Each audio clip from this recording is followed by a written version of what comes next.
Do it, Rockapella. Yeah. Sorry, carry on. All right.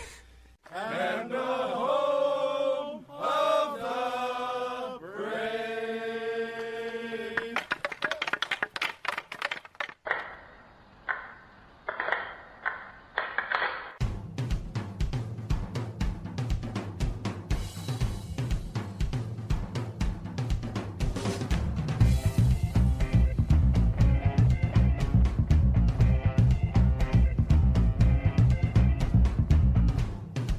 Game on!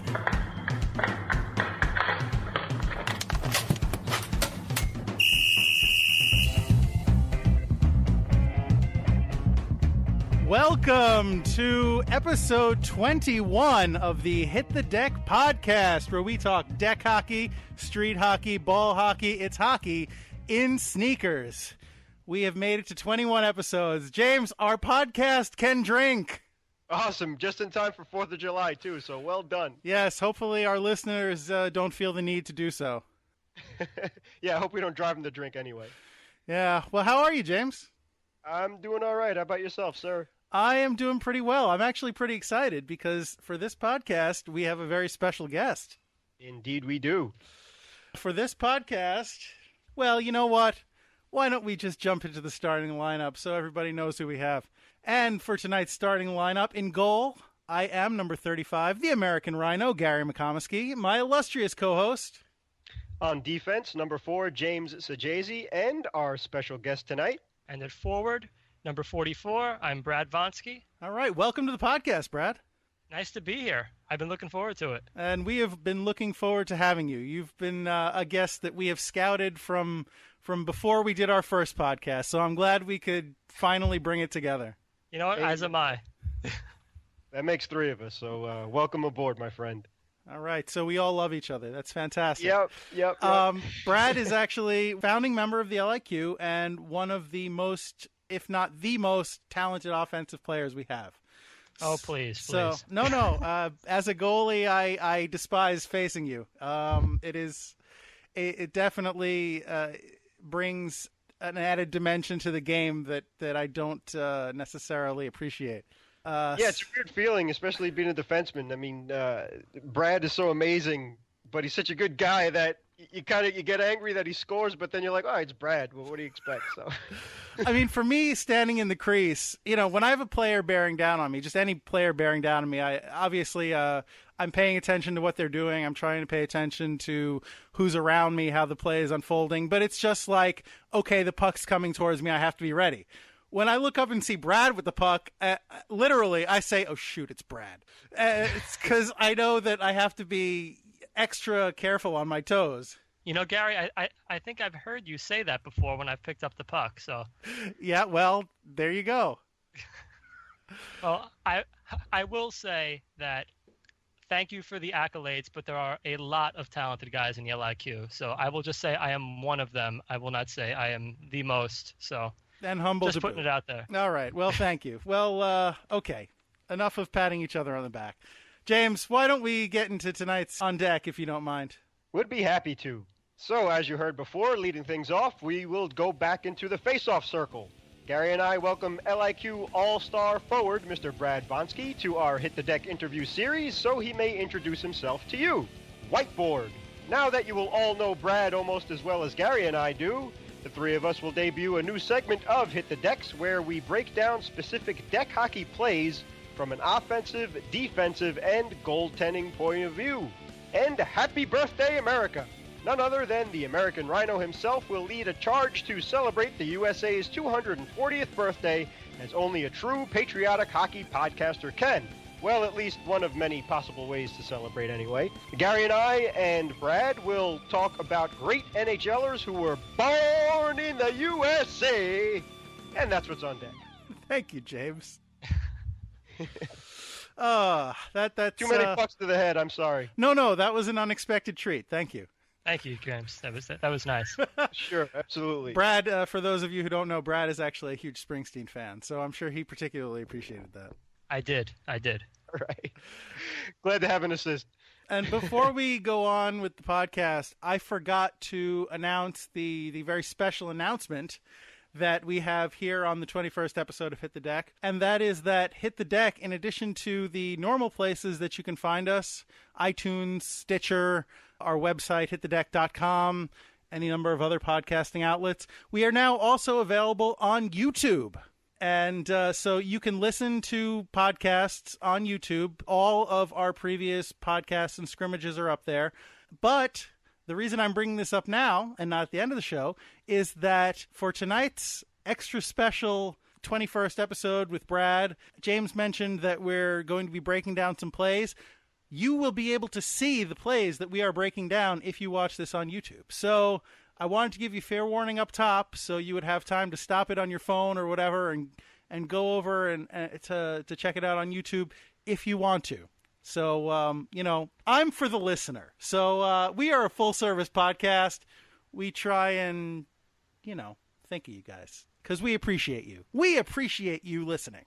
Thank you. We do it, yeah. And just to add on to that, too, I mean, Gary he's a mastermind when it comes to technology and such, and being the consummate pro podcaster that he is, definitely check it out, and it should make the experience a little bit better for you, especially since you could see what we're talking about and hopefully not bore the pants off of you. So definitely check out the YouTube page, and thank you, Gary, for setting all that up for us. Sure, and our channel on YouTube, as you might have guessed, is Hit the Deck.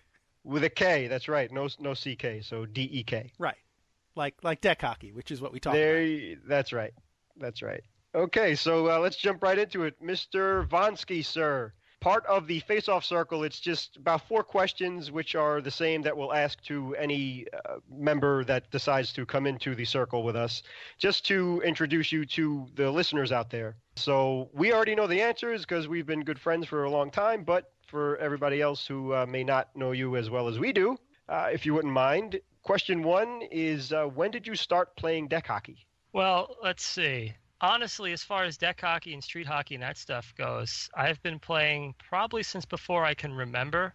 So, being a little kid, either playing in the basement or out on the street with my dad or kids from the neighborhood, that kind of stuff. But as far as organized deck hockey goes, that begins with the LIQ. So that was, I believe it was like a Labor Day thing where 6 of us got together at Rob's house, another member of the LIQ, which Mike then dubbed to be Box Soul Energy Center or something along those lines, which yes. I'm sure Mike will explain the reference to that at a later date. I believe that it was because we played with milk crates as our goals, so they were boxes, so that's why it was Box Soul Energy Center. I see. And then I guess that would be the Console Energy Center, I guess, ribbing Rob, something with the Penguins along those lines. So that's where the organized week-in, bi-weekly LIQ games, that's where I started playing, I guess, organized deck hockey and, with you guys in tournaments, that's that kind of stuff. Gotcha. Because you grew up playing roller and ice hockey too, correct? Yeah, I played a couple years of roller, but mainly ice hockey through high school. So, Brad, let's back up a little bit. How did you get into hockey in the first place? What is your hockey background? Not just playing, but your introduction to hockey. Well, honestly, again, it's something that it goes back so far I can't remember it. My dad grew up a huge hockey fan. His parents are both big Rangers fans. My dad grew up watching the Rangers, got into the Broad Street Bullies in the 70s, was a big Flyers fan, and then went back to the Rangers. So I got to experience, I was raised a Rangers fan until I was, probably about 10 or so. So I got to experience a 94 Cup, when I was in kindergarten, which was nice, but I don't really remember it. Sure. Thanks for making us feel very old, but go ahead. The day before the Rangers won the Cup, I was on my 8th grade trip at Rye Playland, which is where the Rangers practice. Sorry about that, guys. No, that's fine. I was a sophomore in high school, but go ahead. So, yeah, I mean, hockey is in my blood. I daydream about it. I've recently been worried about free agency and the draft and all that stuff. It occupies far too much of my time, far more than it should, but I assume you're talking about NHL free agency and not your own. Yes. Okay, NHL free agency. I guess we'll discuss that at a later date. Sure. It's not something I feel like talking about right now because it might be a little too depressing for us Islander and Ranger fans. Fair enough. So yeah, I guess that's basically my background with hockey. Is just that it's just inbred in me. So when James touched on this a little before, with your roller and ice experience, how did you get into organized hockey? Period, not necessarily deck hockey, but just organized hockey. I believe when I was like 6 or 7, my dad signed me up for the intramural. So it was like teaching you how to skate, and then you would play little scrimmages, and then after that, every year up through high school, I would play in leagues on Long Island. My high school didn't actually have a hockey team, so I had to play out of one of the rinks, just the intramural leagues where we would play against, Nassau County teams. So it was, I have a feeling it was me begging my dad saying, I want to play hockey, and them having to buy all the equipment and sign me up for the stuff and pay all the money. So I appreciate all that they did for me because I enjoyed it every minute of playing hockey. Did you start with ice? I rollerbladed in my basement, and then after ruining the carpeting in the basement with the rollerblades, it was time to move on to ice. So I think that's let's get him some skates and put him on the ice because he's ready for that. So yeah, I did roller hockey in the summers for a couple of years and ice hockey every winter and every fall through high school. Probably best that you didn't try to ice skate in your basement. I don't think the carpet could have stood up to that. If I could have, I would have, Gary. Yeah, I bet. So any reason why you chose your primary position? I like scoring goals. And I figured being on offense would be the best way for me to do that. I could not tell. Are you more comfortable as a winger or a center? I think some of the other guys will attest to this too. I'm actually more comfortable on the wing simply because I am not great at face-offs. And I actually like the positioning of a center because you get to play a little bit of defense when you're a center. And I do like blocking shots and all that kind of stuff and positioning. But as far as actually lining up, I guess I would be a winger because I lose just about every face-off in the LIQ, and I lost just about every face-off growing up when they threw me at center. So you know what though, Brad? Don't sell yourself short. You, even as a forward, you get back on D. You definitely back check. As someone who's had you on his team and seen you on the opposing team, you are a force to be reckoned with both on defense and offense. Thank you, Gary. It's something I try to do because I like blocking shots. I like helping out the goalie. I like getting in the way of passes and all that stuff. You definitely have the right mentality of being a good teammate and a good hockey player, so that is good stuff. We could definitely attest to that. So who is your NHL player that influenced you the most, and or who is your favorite NHL player? Let's see. The one that I think influenced me the most growing up, and then I still try to play like him. I'm sure you guys will remember him. He played for the Rangers for a few years, Pat Verbeek. Oh, yeah, Pat Verbeek, sure. I liked him because he was only about 5'7". He was a little ball of hate, and I was not blessed with height. So I like to model my play around him. He scored goals. He fought. He hit people like a train. He did everything, and he was this, by NHL standards, a tiny guy. So I respect the heck out of him, and I've got his Hartford Whalers jersey. I've worn a couple of times at LIQ games, so he's definitely the guy I try to model my play after because he can do a little bit of everything. Nice. Very nice. So the final question in the face-off circle, obviously we know the answer to this and you already answered it, but just officially, what is your favorite NHL team? I am a diehard New York Islanders fan, and I have suffered long with them. Have you gotten a chance to go to Brooklyn yet to check out their new digs? I have. I went. Cool. I went and saw a day game over there. I wasn't too pleased with it. It probably didn't help that it was snowing that day, and the walk from the train station, all that stuff, and just the train ride home. And it was a holiday, so half the people in the place were drunk, so it wasn't really the best. It was on President's Day, so it wasn't really the best atmosphere. Would I rather the Coliseum? Of course I would, but I'd rather the team be 25 miles away than being in another state or another country. Right, exactly. All right, well, I hope that we get a chance to redeem ourselves, so on behalf of Brooklyn, I apologize. Actually, Brad, before we move on, I want to ask you, as somebody who's well-versed in deck hockey, roller hockey, and ice hockey, what do you find the differences as a player are between roller and ice and deck hockey, which is well, the way we play it, at least a more informal atmosphere, but just in your instincts or any facet. I think the biggest challenge transferring from ice to deck is stick handling and passing, and just simply moving up the court, because when you're on ice, the puck slides. Right. And you can, with pretty good certainty, predict where a puck is going to go when you pass it when you're playing ice hockey. When you're on deck on asphalt, that puck or ball skips all over the place. True. So passing is sometimes not the best thing to do. But I will say that I like deck because you can get a lot more people out there to play than with roller or ice, because weather conditions messes up with roller, and just simply not everybody knows how to skate. Right. So, yeah, no, absolutely. With the kind of with that in mind, that it's harder to predict where the puck is going to go, does that give you more of a or less of a pass first mentality? Are you more likely to be a little bit of a selfish player just because you know that you can control the puck, whereas you're not sure if you'll be able to do it if you pass it to somebody else? Definitely. One of the things I tell everybody is, if especially if we're down, just keep shooting at the net. Keep shooting at the net, because playmaking is not necessarily something that's going to work on deck, and you've always got a shot. If you take a shot, you've always got a chance at putting that rebound in when you're playing. So I think most of us have a shoot first mentality when you're playing deck. And it can, for me, sometimes I feel guilty because it's like, I feel like I go 10, 15 minutes at a time without making a pass.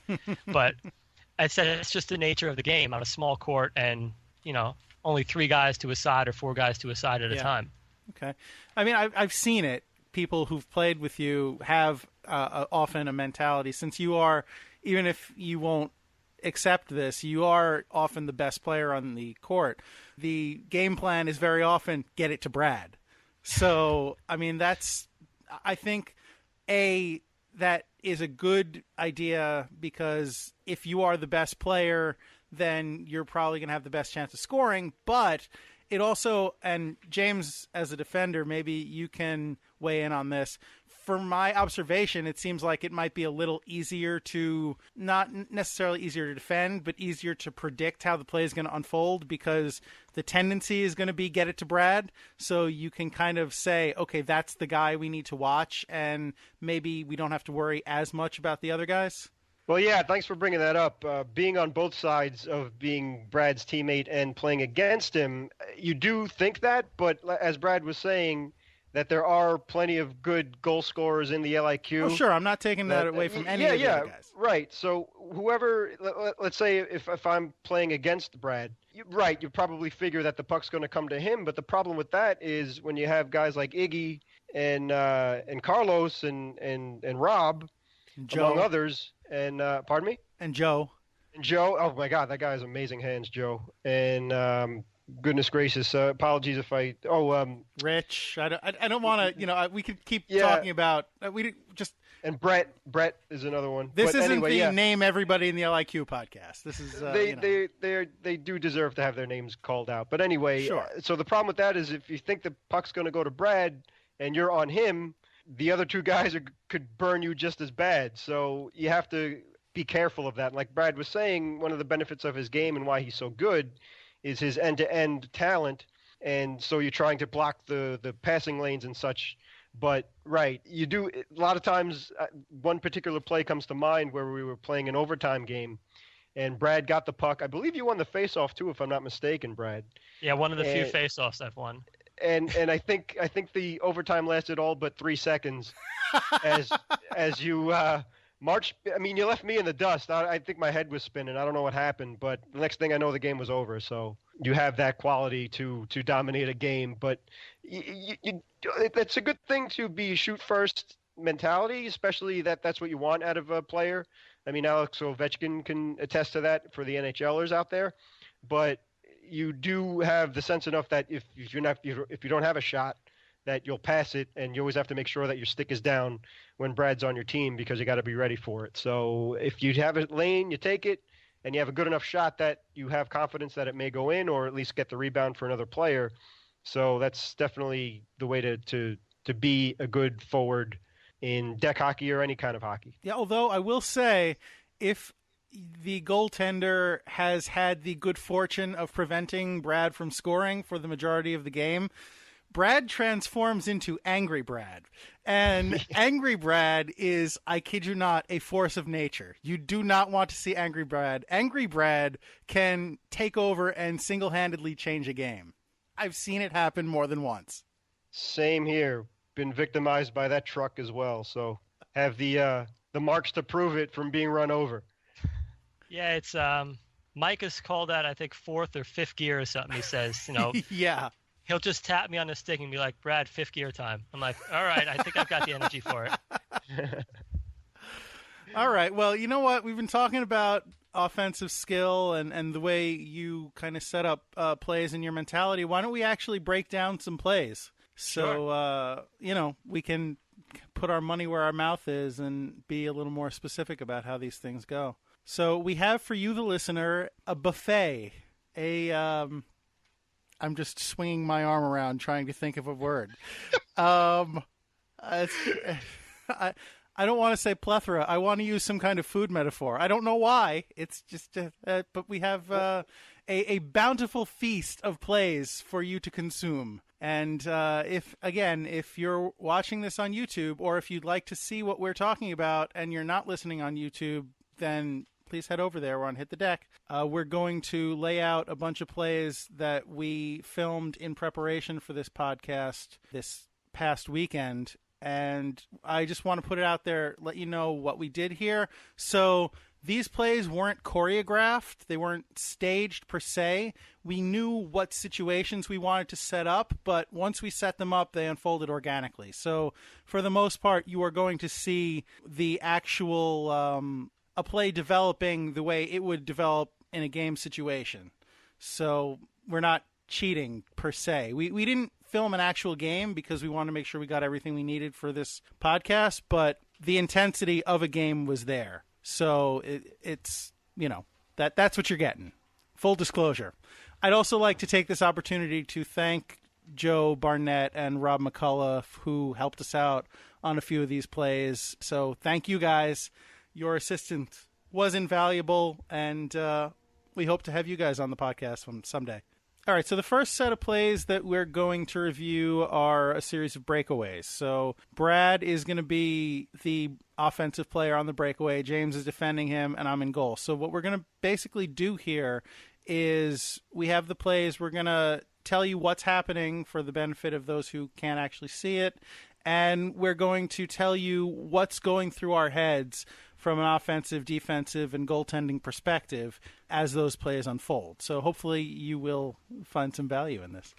All right, so here's the first play, and what's happening is Brad is basically coming in from off camera. James is trailing him. He's behind him, trying to catch up. Brad rips off a shot, and he blows it past me in goal. So, Brad, how are you setting this play up? What's on your mind here? All right, so when you're coming in on a breakaway, you basically have 2 or 3 things to worry about. Number one is, and the most important, is keeping control of the puck. Number 2 is, where is the guy coming from behind you? So I can hear James coming behind me, but you take a little peek and you kind of see where they are. So I saw James was far enough behind that I had room if I wanted to make a deke. You as the goalie were too far out for me to do that, so the percentage of me pulling off a deke there is not great. So when you come in, as a forward, as I come in there, you basically take a peek at the goalie while taking one quick last look at the puck to make sure it's still on your stick, and you just look for a hole. So I happened to see that on your blocker side there was a little room up top, and that's just where I put it. Okay, yeah, that tracks. And so, James, what are you thinking here as you're trailing him? I know there's not a lot you can do, but what's going through your mind in that situation? Exactly. When you're burned like that, the only thing you can do is try, like Brad was saying, because obviously in deck hockey you can hear footsteps coming, so you try and at least keep him to one side of the net, so in order to keep your goalie have one lane to look at as opposed to if you're flailing all over the place, that he could go anywhere he wants. So at minimum, you're trying to take as much ice away from him as possible and focus on one area where it would give the goalie the best chance to try and stop him. Okay, from my perspective, I see him bearing down on me. I know I'm not giving him a lot of room, and he's coming in very quickly. So my tendency is to try and outweight people. But once he's reasonably close to me, I'm dropping down because I want to take away that bottom half of the net. Because if he wants to snap off a shot, he's going to need to elevate it, which he did. He got it over my shoulder, and he nailed it top corner. But that's what I'm trying to do there.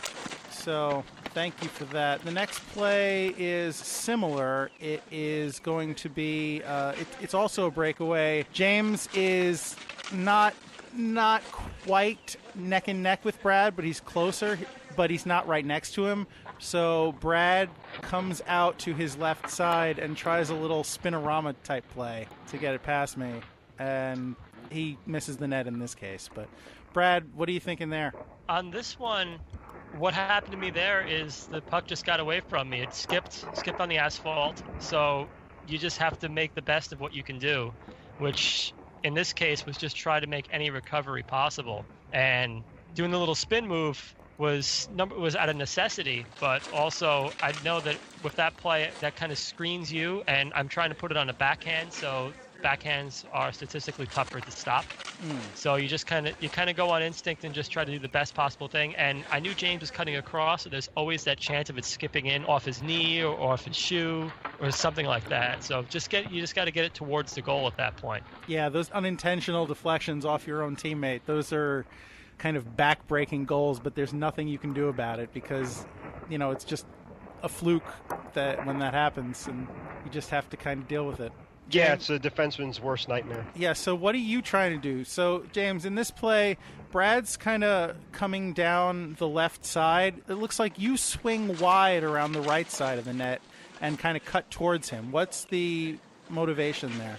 Again, just trying to contain him to one area to try and make him force a shot right in front of you, not expecting the spinorama. That's why, as Brad was saying, he kind of did it out of desperation or creativity, because trying to cut across that way, taking away the other side of the net for him to shoot at, obviously was a breakaway, so he didn't have any teammates to pass to. So that's why I was on that side like that. Okay, yeah, and I'm just kind of waiting him out because I'm not sure what he's going to do with the puck, so I'm just trying to react because I know Brad has so many tools at his disposal, and he's incredibly accurate. So I'm just trying to figure out where he's going to go with the puck before I commit, because I know if I open up a hole prematurely, it's going to be in the back of the net before I can turn my head. So exactly. Great. And here's another kind of breakaway play. So on this one, Brad's coming in. James is right behind him. I'm playing up, and Brad just kind of comes in on me. It looks like he's trying to stick handle around me a little bit, and I'm able to reach out and poke the puck away from him. So, Brad, what were you trying to do here? This is what I was saying before is, I come in, I'm trying to go for a DEK there, but you were too far out, and trying for a DEK was probably not the best idea, because at that point, to make a good DEK, you have to kind of take your eye off the play, and the second I took my eye off it, you poked it away. Yeah, the poke check is one, as I've mentioned before on the podcast, the poke check is definitely one of the big clubs in my bag. I am definitely more inclined to poke it than to try and cover it, because that's just, I don't know, that's the way I think. I want to get it away from me, and I don't necessarily trust my glove hand down low, so I do like to try and knock it off people's stick. And sometimes I get burned on that, but I have a decent track record. James, what are you trying to do here? It looks like you're trying to, from my perspective, it looks like you're trying to kind of reach out and either knock the puck off Brad's stick or lift his stick or something. Yeah, for this particular play, we didn't stage this per se, but Brad just suggested, for example's sake, to try and Brad had his stick, either try and lift his stick or chop at it legally. No illegal moves there. No, of course. So that's just an example why he was boxed in. And if you're a defenseman, obviously you can't hit the other guy in deck hockey, so you have to try and use your stick in a legal way by either lifting the forward stick or trying to bat the puck off of his blade. So that's what I was trying to do there. All right, great. So looks like we have a couple more breakaways that we want to talk about, that I want to talk about. Brad is, again, coming in on the breakaway. James is trailing him close, trying to kind of get at his stick. He's not successful. It looks like Brad does a little bit of a, not a toe drag per se, but there's definitely kind of a hesitation. I don't know if you lost a handle on the puck or what, but he stays back with the puck for a second, and he's able to line up a shot that gets me 5-hole. What's your thinking there, Brad? Again, it's taken that I took a quick peek to see where you were, and I saw the 5-hole was open. At the last second there, though, the puck kind of skipped off to my side a little bit, which forced me to kind of go wider with my shot. Not intentional. It's just something that happens when you play deck hockey. You just kind of have to kind of go with the flow with where the puck wants to go and wants to bounce to. But I knew the 5-hole was open, so once I corralled the puck enough to get a shot off, I just fired it at the 5-hole, and it beat you there. Is that something you commit to? Kind of like, I know a lot of times, this is a weird analogy, but in baseball, say, a batter is looking for a specific pitch, and he's going to swing at that ball, whether it's in the strike zone or not. Is that you see the 5-hole open, and you know you're going to go 5-hole no matter what, even though it does skip away from you, you're still going to try that because that's the last thing you saw open?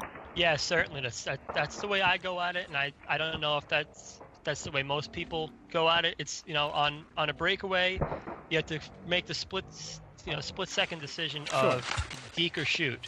Once you make that decision, it's just, where am I going to shoot it? Sure, so especially with James bearing down on you there. Exactly. So you just pick your spot, and you got to stick with it, because if you change your mind, you're going to lose control of the puck, or you're going to run out of time, and I'm just going to bear down on you, and you're going to poke check it away like the last one. And I have no defense for not stopping this other than Brad is a very accurate shooter.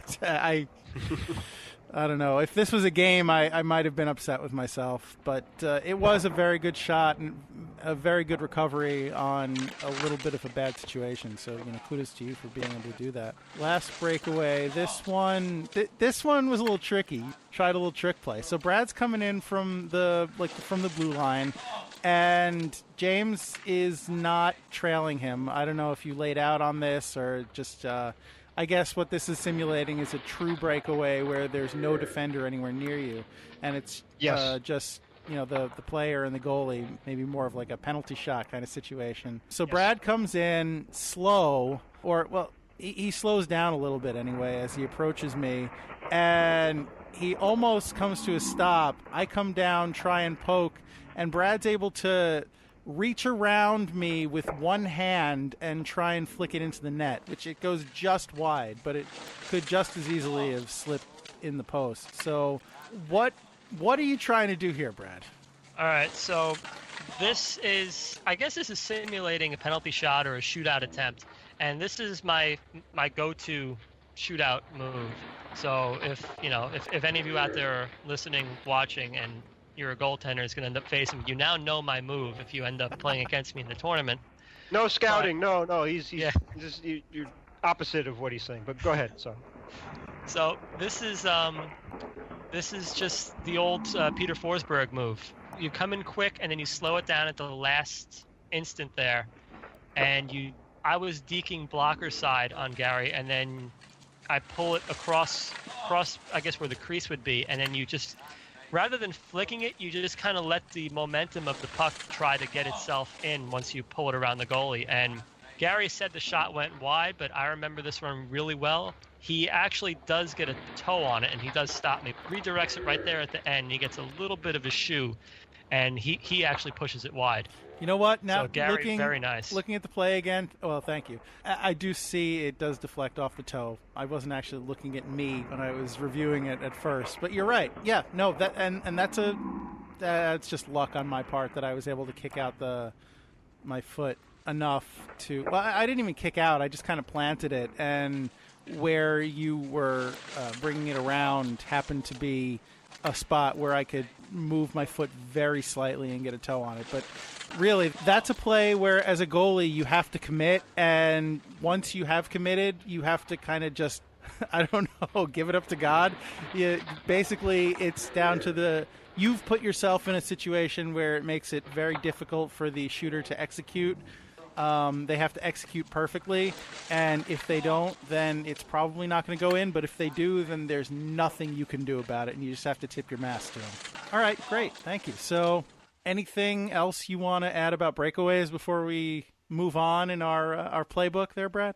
The only thing I'll say about breakaways, and it's just something I've said a couple times already to anybody out there looking to improve their efficiency on breakaways, is make sure you pick shoot or deke before you're too close to the goalie. So think about where the hash marks might be on ice. Think about that distance on the court, and by the time you get there, you should have picked shoot or deke by that point. All right, great. Good advice. So now we're going to move on to some 2-on-1 situations, which I think is a little difficult for James because he's the one. And again, thank you to Joe Barnett for helping out and being the other player here, Joe is another one of our incredibly skilled players in the LIQ. As James said before, he has great hands, he has great instincts, and he's a bulldog on the play. He doesn't give up, he wants to win. He's a real gamer and a really talented player. So we're glad to have him, and we're lucky to have him play with us. So thank you again, Joe, for helping us out here. But so basically what it looks to me is happening here is Brad and Joe are coming in on either side of the ice, and James is kind of trying to defend in the slot area, but he's moving around as best he can, and Joe passes it to Brad, and James is kind of clogging up the slot, and he's eventually able to get the puck cleared. So why don't you guys take it from here? First of all, I'll say that this is something James does very well.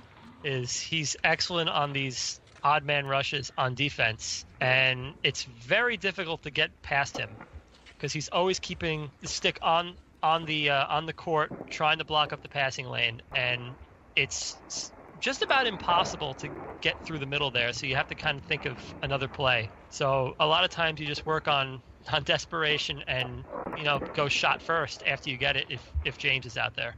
What are you thinking in that situation in terms of coordinating with the other player on the odd man situation? You're just thinking, is it get open? Is it go to a place on the ice or on the court where they can hopefully put it to get it past the goal? What's your first inclination in that kind of situation? I think in this situation, it's just how far ahead the player without the puck is in regards to where the goal is. So if you have the distance to make the pass across and set up a one-timer, that's your first option there. Otherwise, then you have to kind of go to backup plans. Either stop the play completely and then try to set up for something different, or take a shot. How do you defend that, James? Well, exactly. Like what Brad was saying is when you're by yourself, that's your first instinct is to try and at least take away the pass. So again, your focus is to whoever has the puck, if he's going to pass it, you try and pick it off or at least block the lane for a deflection or something like that. Or if he's going to take the shot, then you try and force him to one side of the ice and the goalie has a clear point of view to see where he's going to go. Is there anything you do, any one thing that you think is the most important or the most effective way to defend this kind of situation? Because as Brad said, you're very good at this. So what do you do? What do you make a point to do to clog up the lane? What works in that situation? Well, yeah, Brad said it best. It's rule one in hockey, no matter if it's ice or roller or deck, is you keep your stick on the ice or, as Brad said, the court properly. And for that reason is that you never know. You keep one hand on your stick and you could poke it out as far as possible or even go down to one knee and try and put the stick flat on the surface. and at minimum forcing the offensive player to pass the puck over your stick or something like that, where he has to get a little bit creative, or just he'll force him to keep the puck and take the shot. So exactly, one of the reasons why a defenseman's hockey stick is so important is for that reason. For even if you're burned or something like that, you have that extra few feet with the stick to at least try and deflect a pass or something. Do you one-hand the stick a lot when you're playing this kind of tight defense, or is it just something that's more specific to this situation? In a 2-on-1 situation, I think I probably do use one hand more than anything else for the sole intention to at least stop the pass. But obviously, you need to have your other hand available if you do gain control of the puck, that either you're going to be able to clear it or hopefully pass it to one of your guys and get an offensive chance for your team. So for the majority of the reason, to make yourself as long, because I'm not tall or big or anything like that either, so I need to rely on my stick to gain as much ground and cover as much territory as possible. So you do have a habit of just putting the one hand at the butt end of the stick and flailing away like a maniac and hopefully stopping the play. Well, maybe you do, and maybe defensemen generally do. I don't skate a lot since I'm usually in goal, and I guess my default position is one-handing the stick. But when I am in a skating scenario, when I'm not in goal, I don't think that would ever occur to me to take my hand off the stick to play defense. So that's something that I find intriguing, and I find that very interesting. Yeah, I think basically, I mean, I didn't invent that or anything like that. No, I was probably, yeah. But I was probably, looks like it's something that comes very naturally to you, and it's very effective. So it was probably something, that was taught, or exactly. It's logical to borrow from Mr. Spock. It's just that's what you do as a defenseman. So exactly, if you're used to the position, you kind of learn the basics like that. So to me, anyway, I think that's one of the basics of playing defense. All right, well then let's move on to another 2-on-1 situation. Now in this one, it's the same setup. Joe is coming down the right side and Brad is on the left, and James is trying to get in between them, although they're more spread apart, so it looks like he's not playing in the slot, and they're also down in close to me. So he's not playing just take away the pass. He's trying to play the man. He's trying to play both men, one after the other, depending on where the puck is. He's, in a way, following the puck, which I imagine is not ideal as a defenseman. You want to kind of prevent the play from being made instead of chasing the play. But because of the way the situation unfolded, Joe and Brad are able to take a number of shots, and I'm blocking most of them, but I'm giving up a lot of rebounds, so they are eventually able to score. And not taking anything away from James. It's just the way the situation, unfolded. But what's going on here from your perspective, you guys? Why is this play so much more effective than the previous play we saw, where James was able to clog up the slot and just clear it? It looks like you guys have a clear advantage here. What's different? I think coming in wide is definitely the advantage here, but also the fact that we're able to get off a number of shots.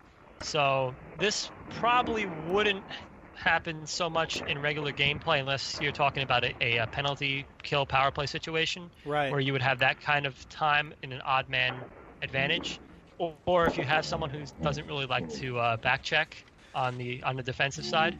Yeah, I've been on the receiving end of this kind of play a few times. Usually it's the end of a game where we've played for a long time. Maybe it's hot, people are tired, the score maybe is not favorable, they don't want to get back on defense, or if we're down by like a goal or 2 goals, they want to press the offense, so they want to stay up and not back check, so when the puck inevitably gets to them, they'll have an advantage. But yeah, I would agree that it's not something that happens often, but it does happen occasionally. James, why are you playing this situation like you are? Again, like I said, James is kind of playing the man, which if you can't see it, Joe and Brad are pretty far apart from each other on either side, and it looks like James is kind of chasing one after the other. Like I said, he's chasing after the puck and coming in close instead of backing up and trying something else. So why did you play this in that way, James?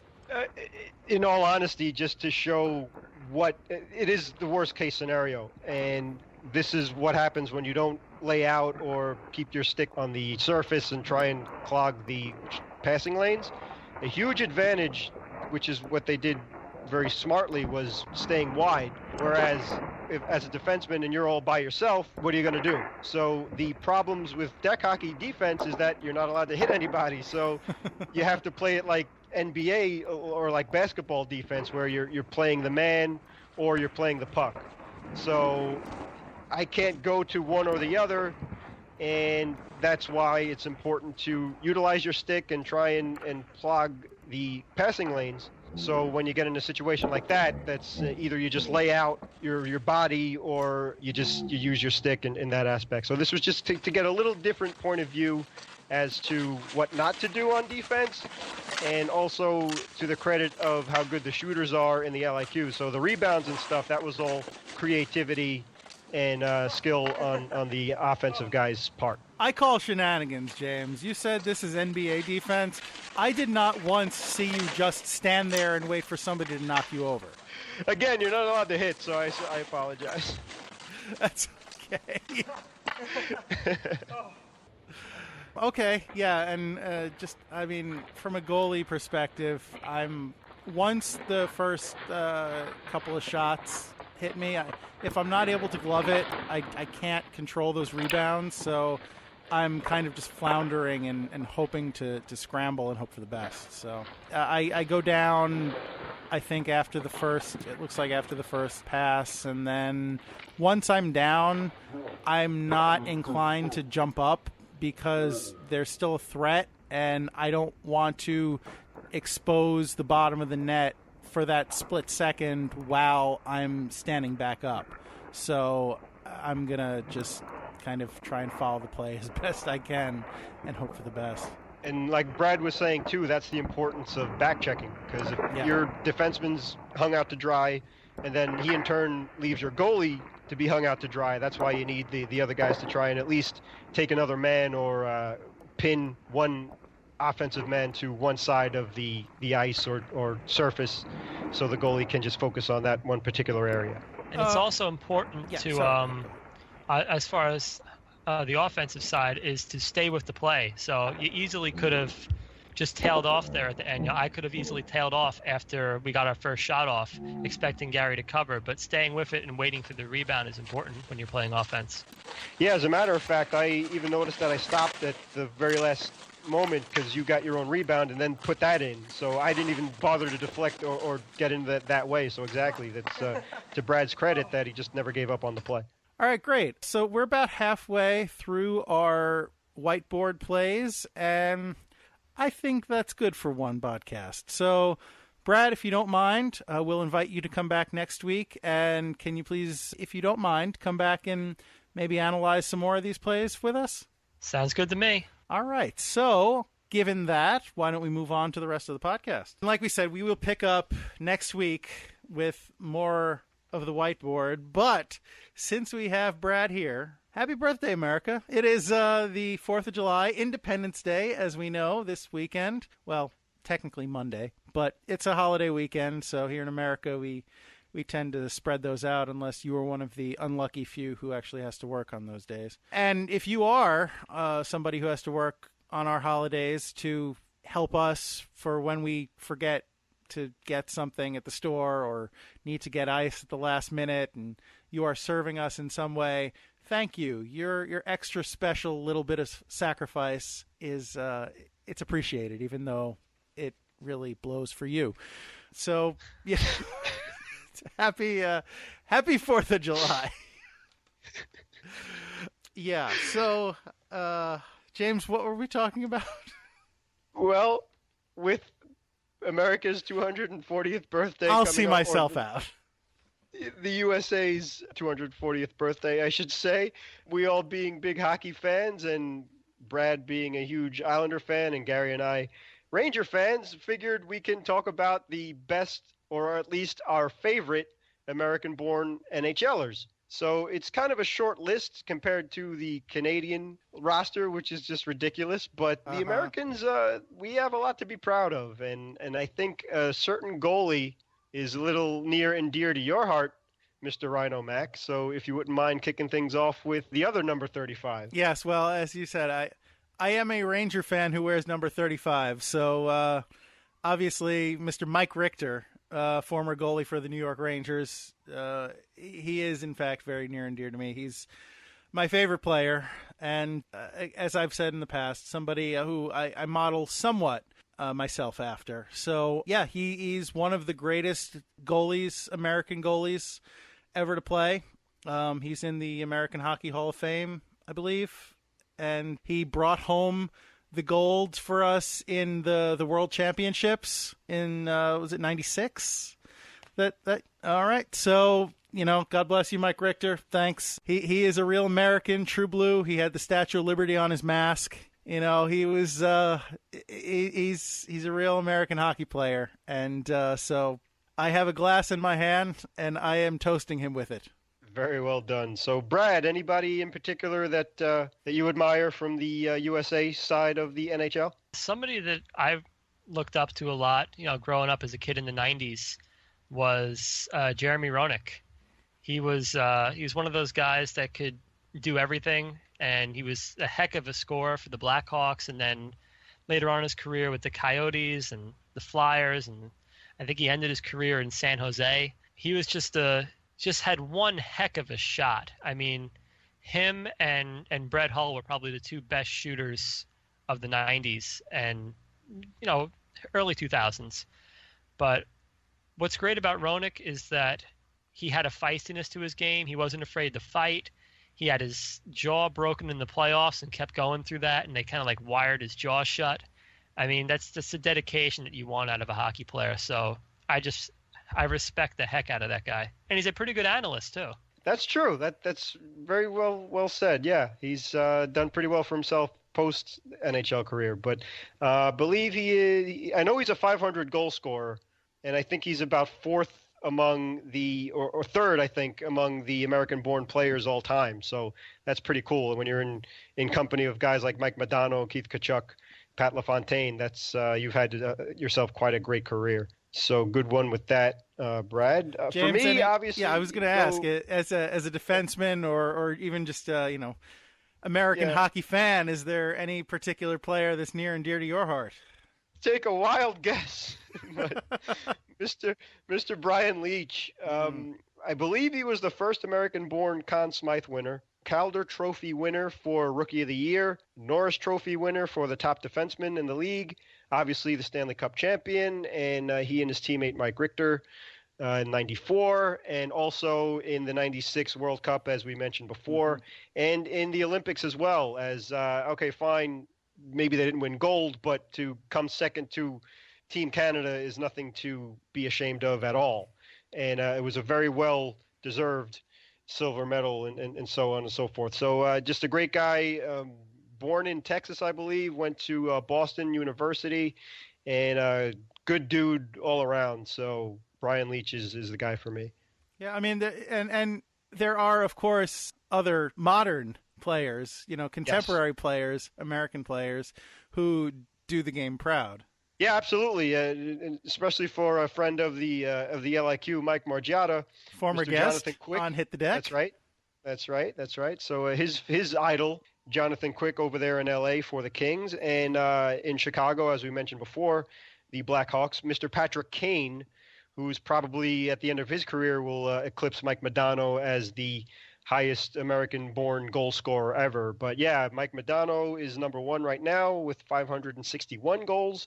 And another great defenseman, American-born, was Chris Chelios, three-time Norris Trophy winner there. So you could thank the NHL of the 70s, and you can also thank the 1980 U.S. Olympic team for the American-born players really coming through the ranks and being up there with at least being toe-to-toe with the Canadian and other hockey players of other nationalities, Pat LaFontaine being one, Tony Amante another.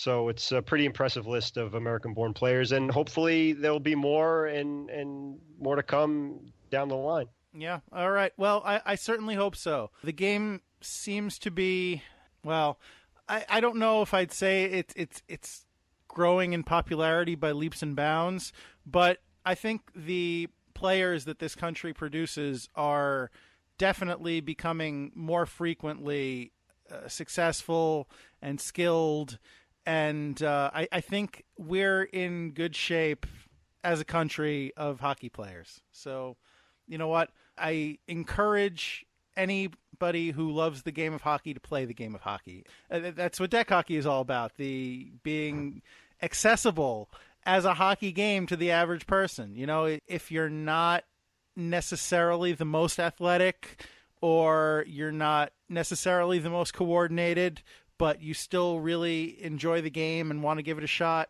find yourself a deck hockey team. You know what? You could surprise yourself. You could find out you love it, and you could grow those skills and become more talented. And even if you never make it to the NHL or even an amateur team, you can still have a whole heck of a lot of fun, which what's more American than the freedom to have fun? Well said. Yeah, my my patriotism is showing a little bit. But you know what? Well, you are the American Rhino. I am the American Rhino, so I do wrap myself in the flag. It's around my horn and my what have you. Anyway, I've lost the thread again, James. Not at all. Brad, you want to save us or what? I'll just, to reiterate what Gary said, just hockey's a great game. It means a lot to me. I know it means a lot to both of you guys and to all the people we play with. So just being able to get out there and play, just it makes my week knowing that I'll be able to play hockey at the end of the week. Yeah. So for everybody out there who loves the game, just get out there and play it for a little bit. Amen. Anything you want to add before we end, Brad? Thank you again for being a guest on Hit the Deck and for coming out and offering so much of your wisdom and your experience for us. And thank you again for offering to come back next week and do the same. No problem. Thank you guys for having me. Absolutely. It's been a pleasure. Likewise, and I hope we can do it again sometime. Certainly. Last minute remaining in the podcast. Okay, so we would, of course, like to thank once again Brad Vonknsky. Thank you for coming out and being a part of the podcast. We want to thank Pops for being the voice of the podcast, Anthony Sajazi for music used in the podcast, the LIQ for sound effects used in the podcast. We want to thank you, the listener, for sitting through this podcast. We hope you enjoyed it. We hope you found it informative, and we hope you'll come back next week for more of the same. Please listen to us. Subscribe on iTunes, on Stitcher. Come visit our website at hitthedeck.com. On Twitter, we are Hit the Deck Pod. Facebook and Instagram, we are at Hit the Deck. And as we mentioned, we are newly available on YouTube on the Hit the Deck channel. James, am I forgetting anything? No, you nailed it all. But before we sign off, I just want to wish everybody a very happy 4th of July out there. Have a safe one. Keep all your toes and fingers, and leave the pyrotechnics to the pros. So Happy birthday, America. And be safe, please. And I did forget to mention that you can contact us at hitthedeck@gmail.com. We would absolutely love to hear from you if there's something you want to hear more of on the podcast, if there's something you want to hear less of on the podcast, if you just want to reach out and say, hey, guys, I enjoy what you're doing, and, anything. We'd love to hear from you as our listener. Maybe if you feel like you want to be a guest on Hit the Deck, there's something you can contribute. We'll give you a shot. Give us a good reason. And maybe you can appear on this very podcast just like Mr. Vonknsky. I don't know. Anyway, like James said, happy Independence Day, one and all. And if you do happen to get the chance to go out there this weekend and play hockey, just try and bear in mind while you're out there having fun, it's deck hockey. Don't be that guy. Thanks, everybody. Okay, so then that's that, and we'll go back to our banter.